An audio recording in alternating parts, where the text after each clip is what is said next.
Yo, how's everyone doing? Welcome back for some more Forza Horizon 3. Today I'm sharing with you the Forzathon exclusive 2012 Porsche 911 GT3 RS 4.0, and this car is very similar to the car that I talked about yesterday, which is the 2016 911 GT3 RS, and the two cars are so similar that literally the only difference from the performance stats is the weight of the cars, and I didn't even realize that until today, but they are pretty much the same model, just a different year. And even though these cars look and sound the same, they're actually completely different cars, and there's two main reasons for that. The first thing is they're in a different car class, and on top of that, they're in a completely different performance category. So this car is in the S1 class and it's a modern supercar, but the 2016 GT3 is an extreme track toy and it's in the S2 class, and you certainly notice a difference. But the one thing I have to say that I like a lot better about this car is the interior. Look at how good that red, black, and white combination looks. That looks amazing, and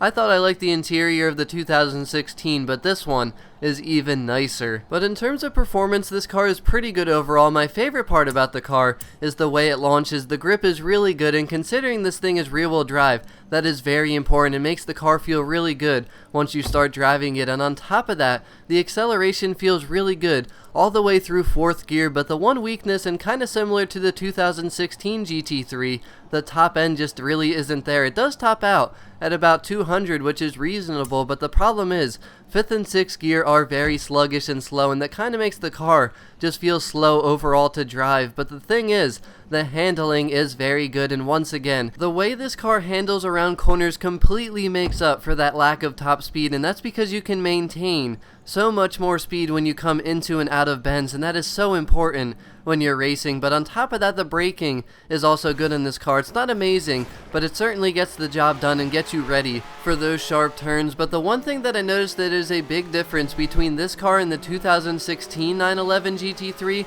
is the shift times and the transmission. They are definitely a different transmission because this car shifts way slower, and also this car only has 6 gears, whereas the 2016 has 7 gears. So that's one big difference that I noticed, and basically I think the cars have the same motor, but then everything else built around it is different, because this car feels kind of the same and it sounds the same, but the other car, the 2016 911 from the car pack, is absolutely superior to this car in pretty much every way. I'd say the only thing that this car maybe has is the grip off the line, the launch, but honestly it's not even that much better. And in terms of acceleration, braking, handling, I mean, the 2016 is simply superior, and if you have the car pack and have driven the car, I really think that everyone would agree with me. But the nice thing about this car is it has some room to be upgraded because it's in the middle of the S1 class. You can throw race tires on here, and then the rest of the way I would just upgrade the speed and the acceleration of the car, and I think this thing will be really good at the top of the S1 class. But at the end of the day, no matter what this car is like compared to another car, this is a very nice car to get for free from the Forzathon. And in case you're going to miss the Forzathon event where you can win this car, I highly recommend getting it from the auction house. This car is very fun to drive. It has really good handling, pretty good braking, and it's such a good circuit car. Just like the 2016 from the car pack, this Porsche is a very good circuit car, and that's what I generally am going to use it for. But let me know what you think about this Forzathon car, because this is a car that everyone can have access to for free. But as always, thank you very much for watching. Have a wonderful rest of your day, and I'll talk to you all again very soon. Peace out.